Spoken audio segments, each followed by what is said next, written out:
Vic Soto, matapang na sinagot kung kailan nila gagamitin ang Itbulaga trademark.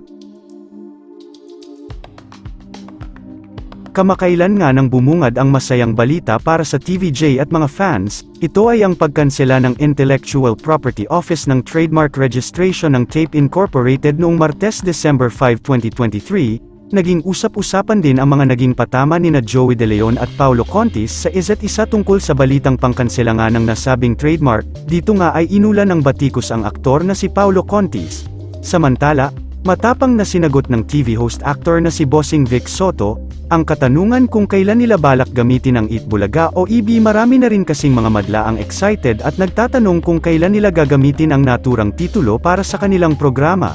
Lalo na't kinansela na ng Intellectual Property Office ang trademark registration ng Tape Incorporated. Sagot nga ni Bossing Vic sa tanong ng isang reporter, gagamitin lang nila ang Itbulaga kapag tumigil na ang Tape Incorporated sa paggamit nito.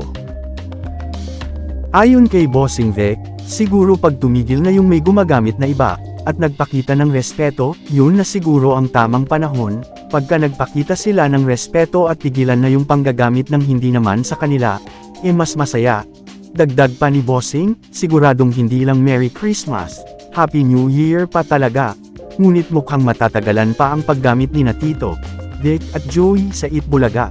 Dahil base sa pahayag na inilabas ng legal counsel ng Tape Incorporated, na si Attorney Maggie Garduque, tuloy ang paggamit nila sa Itbulaga, as confirmed by the statement released by IPO today.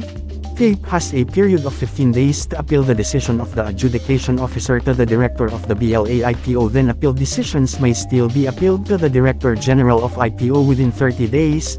Saad ni Attorney Maggie, anila, nirerespeto nila ang batas kaya nais nilang sundin ang proseso. Bukod pa rito, hiling nila na huwag munang gamitin ni na Tito, Vic at Joey ang Itbulaga, hanggat wala pang pinal na desisyon sa kanilang apela ang IPO. Samantala, marami namang mga solid The Barkads fans ang masaya at excited sa paglabas ng resulta, at para tuluyan ng magamit ng TVJ ang Itbulaga trademark.